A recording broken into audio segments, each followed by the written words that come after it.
Buenas noches, ingeniera. Mi nombre es Natalie Mera. Yo les voy a hablar acerca del mundo en el siglo XXI. En un mundo globalizado, la geopolítica cada vez adquiere más importancia, siendo un término de actualidad cada vez más utilizado por los medios de comunicación y en las redes sociales. Y es que es un método de estudio que se emplea para comprender, explicar y analizar cómo está desarrollado el comportamiento político a nivel nacional. Teniendo en cuenta las diversas variables geográficas, es por tanto en ciencia que ha ganado relevancia con el paso de tiempo. El origen de la geopolítica. Existen diversas opiniones sobre el origen de la geopolítica. Para algunos esta disciplina nace en 1899 gracias a un geógrafo sueco. Otros en cambio apuntan a su nacimiento en 1905 de la mano de politólogos de origen alemán. Lo que sí se sabe con certeza es que no hasta 1930 es cuando esto empieza a ganar relevancia. ¿Cuál es el objetivo de la geopolítica? Su principal objetivo es el orientar el conocimiento integral de un país y a la vez pues guiar la situación política, tanto a nivel nacional como internacional. Además se trata de crear conciencia nacional histórica, buscando predecir las situaciones futuras que pudieran afectar al país. A su vez, la geopolítica se alterna con la historia a la hora de tratar de entender cómo hemos llegado aquí. Como conclusiones tenemos que la geopolítica ha sido una de las disciplinas integradoras de las diferentes dimensiones de las ciencias geográficas, que pues ha servido más a la política para la toma de decisiones estatales en materia de la política exterior e interna. El proceso de globalización. A finales del siglo XX, la humanidad experimenta un aumento en la dispersión de la información, acompañados por un creciente abuso en el manejo de palabras y su significado. Tal es el caso de la palabra globalización. ¿Qué se entiende por globalización? Esto se refiere a la creciente integración de las economías a todo el mundo, especialmente a través del comercio y los flujos financieros. En algunos casos, este término hace alusión al desplazamiento de las personas, o sea, la mano de obra y las transferencias de conocimientos, como la tecnología, a través de las fronteras internacionales. Características de la globalización. Tenemos que facilita el acceso a un mayor número de bienes y servicios, acelera el proceso de aprendizaje e investigación, se sustenta en las nuevas tecnologías y el acceso a Internet, permite combinar culturas de diferentes países o áreas geográficas, potencia el turismo y la movilidad de las personas y fomenta la especialización. En cuanto a las conclusiones, podemos decir que pues existen más interrogantes que respuestas alrededor del tema, lo cual representa todo un desafío para aquellos que estén interesados en profundizar esto. Muchas gracias. Buenas noches, mi nombre es Camila Guerra de Segundo Mecatrónica B. El tema que me tocó exponer es el de desigualdad y pobreza. Existen dos tipos de desigualdad, la desigualdad social y la desigualdad económica. En la social podemos hablar cuando recibimos algún tipo de indiferencia, puede ser tanto social, económica, creencia religiosa, color de piel, cultura, etc. Y la desigualdad económica está relacionada con la distribución de la sociedad.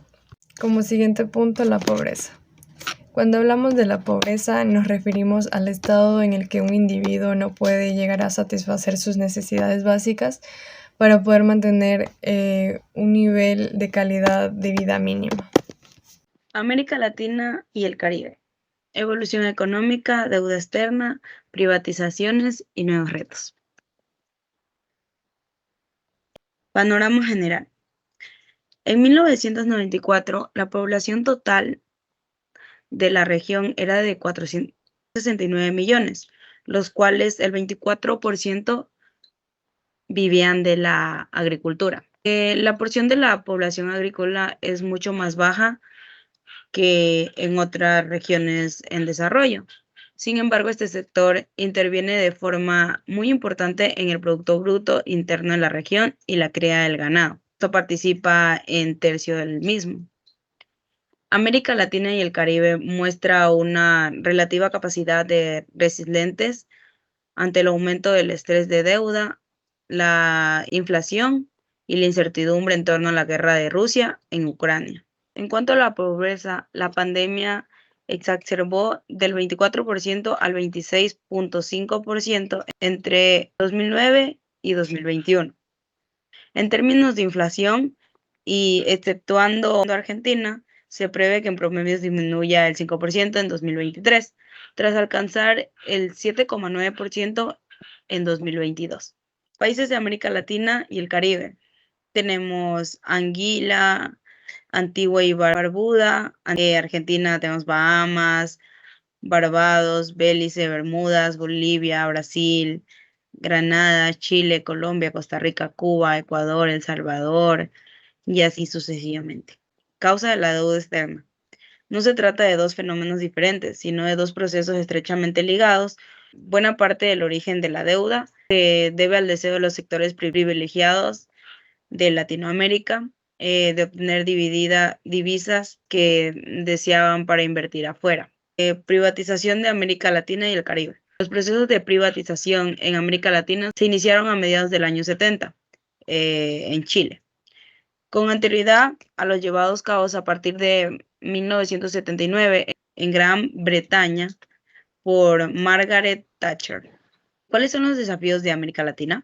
La inseguridad, el crimen, el narcotráfico, así como educación, completan esta lista de principales desafíos en Latinoamérica. Crisis política de gobiernos democráticos 1997-2007, Revolución Ciudadana. Desde 1997 hasta el 2007, el Ecuador entró en una aguda crisis política, ya que tras presidentes constitucionalmente elegidos, Bucaram, Maguad y Gutiérrez fueron derrocados. A partir del fallido gobierno de Bucaram, el presidente interino elegido por el Congreso, Fabián Alarcón, continuó con el periodo de 1998. Más aún, en 1997 se realizó una reforma integral que desechó la Constitución de 1978, implantada una relación Estado-economía de corte privatizador, además de limitar la representación política.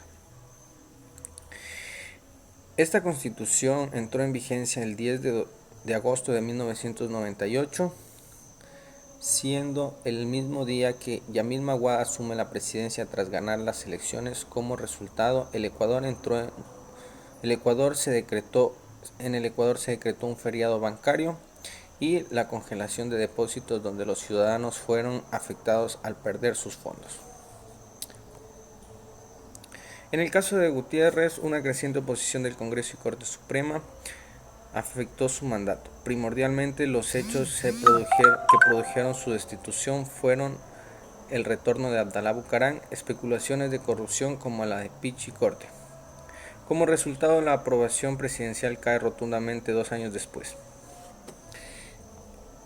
La Revolución Ciudadana se caracterizó por inversiones en obras públicas como infraestructuras y mejoramiento de los servicios públicos, basándose en 3 ejes: desarrollo y modernización de la economía, progreso material y logro social.